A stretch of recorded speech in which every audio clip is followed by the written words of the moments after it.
Dear students, we are studying chapter 20 of class 11th biology, that is locomotion and movement. So this is my second video, and if you are watching this video, make sure that you have also watched the first video for better understanding. So in this video, I am going to cover the structure of contractile proteins, which are actin and myosin.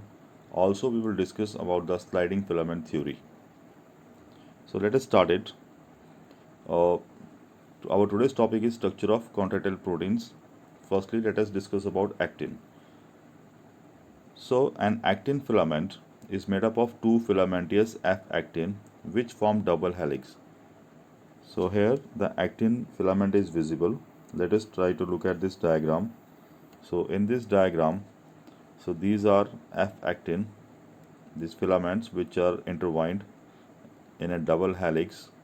It is this green color area is showing the F-actin, which in turn are made up of many units of G-actin.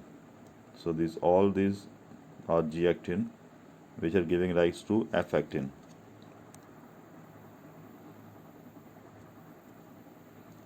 So let us read it again. An actin filament is made up of two filamentous F-actins which form double helix.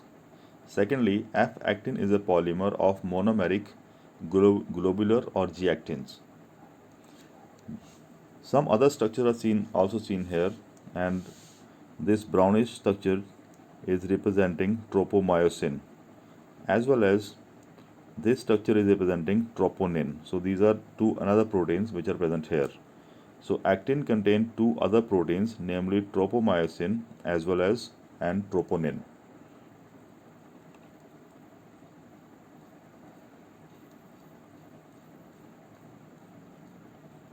Talking more about the actin, two filaments of tropomyosin run along the group of F-actin and they are giving rise to a double helix.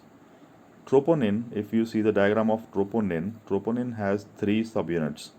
Troponin has three subunits in it, and in resting stage, because this troponin, they are also the binding sites for calcium. So till the time the troponin is here, the calcium cannot bind here. So we will read more about it when we will study sliding filament theory. So right now, this muscle or this part of muscle, that is sarcomere, is in the resting stage. So that is why we are saying the troponin here. In the resting stage, a subunit of troponin masks the binding sites for myosin on the actin filaments. So when we will study sliding filament theory, we will understand more about it.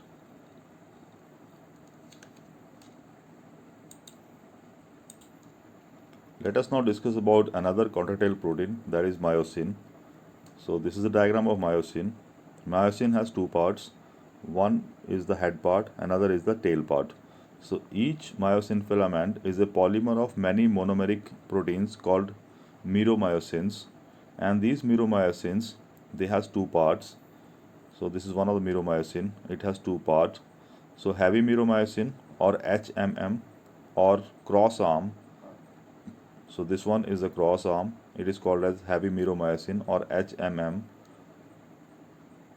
and it has a globular head plus a short arm, and it projects outward. It is projecting outward. While the light meromyosin or LMM is the tail portion. So this is the tail portion. So one part is the head part and another part is the tail part. And now here are some sites, and this is a actin binding site and this is a ATP binding site.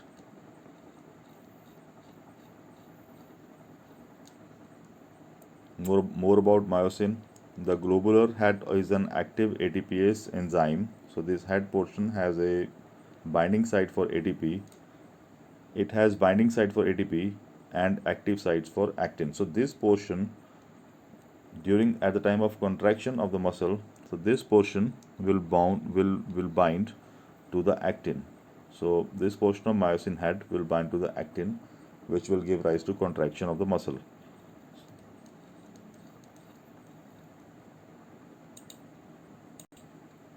So now the question is, how does the muscle contraction takes place? So this mechanism of muscle contraction is being explained by one of the theory that is called as sliding filament theory. And according to the sliding filament theory, contraction of a muscle fiber occur by the sliding of the thin filament that is actin over the thick filament that is myosin. So when these two filaments, these two contractile proteins, when they slide over each other, then the contraction of muscle takes place. So this theory, sliding filament theory, says this. So all this mechanism of contraction, it starts from our central nervous system, that is from our brain. So from the brain, an impulse from the central nervous system reaches the neuromuscular junction. That means this is look at this neuron, which this is representing the brain, and from here the impulse is coming, which is coming on the neuromuscular junction, that is a junction between the muscles and the neurons, and from here this information is passed to the muscles by with the help of certain chemicals. So here the chemicals are getting transferred at the synapse, and these chemicals are usually acetylcholine.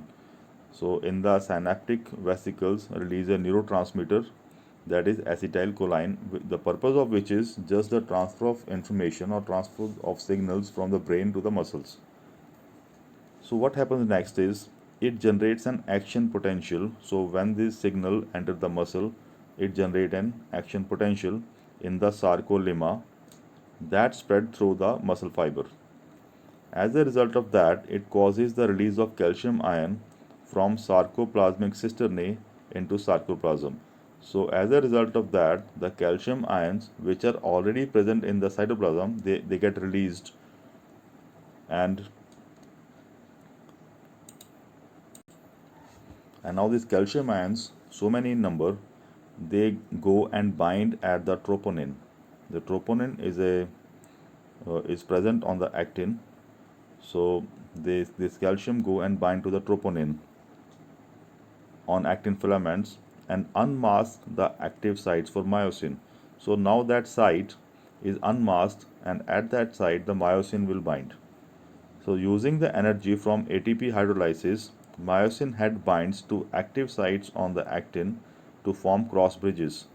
This pulls the actin filament on both sides toward the center of A band.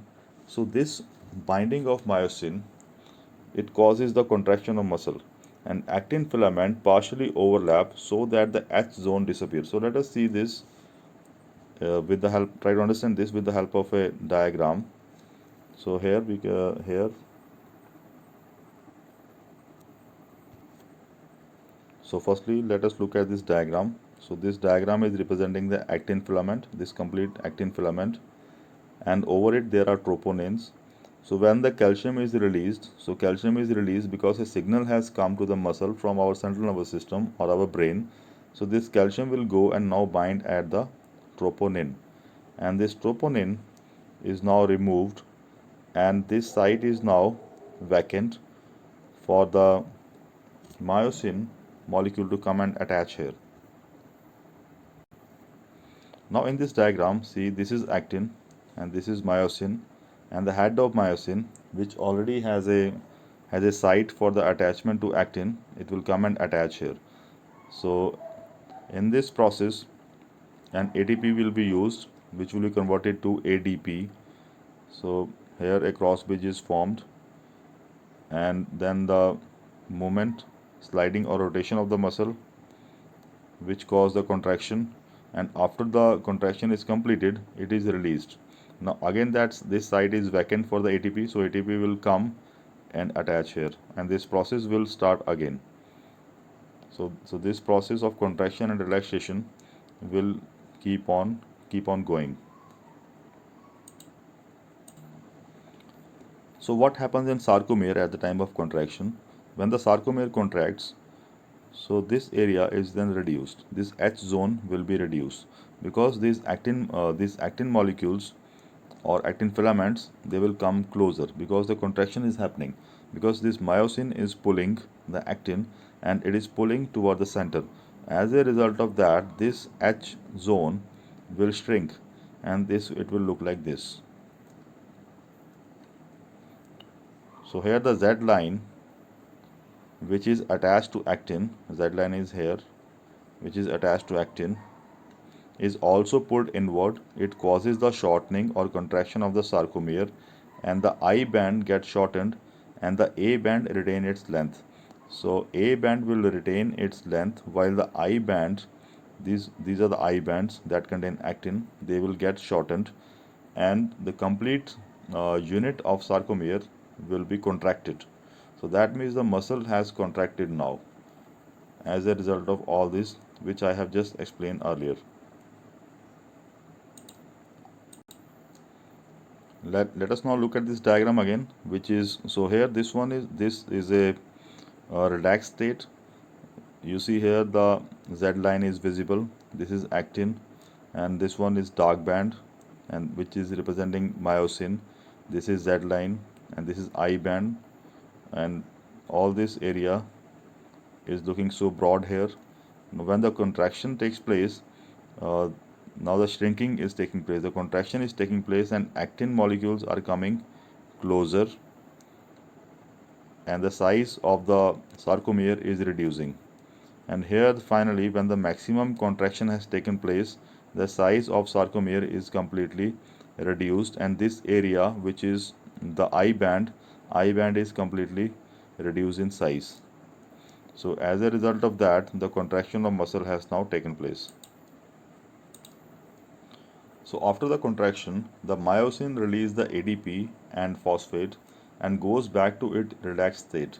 So now the myosin is coming back to its original position.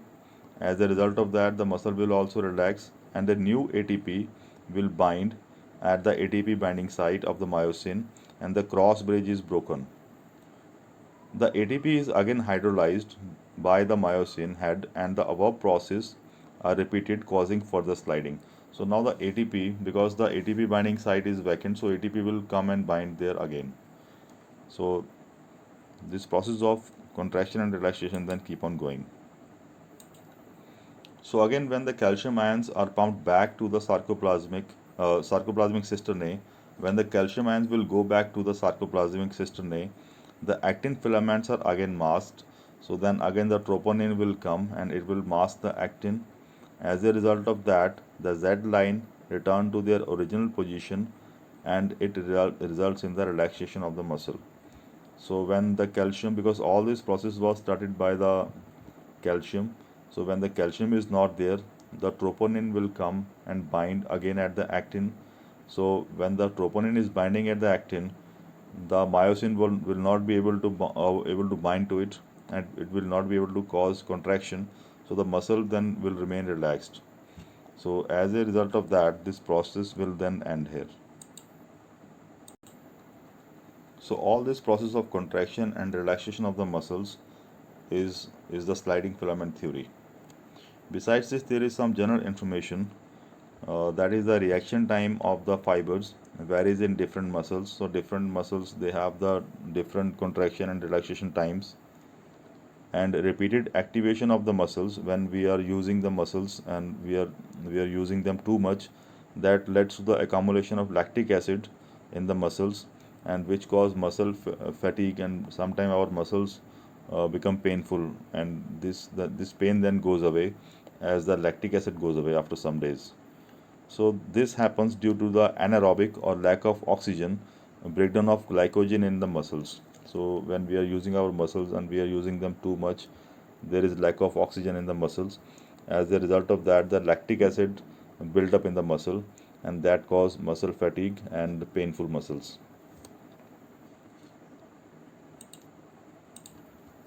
So this ends our topic here. In my next video, that is my third video, I will talk about the skeletal system. So thank you for watching this video.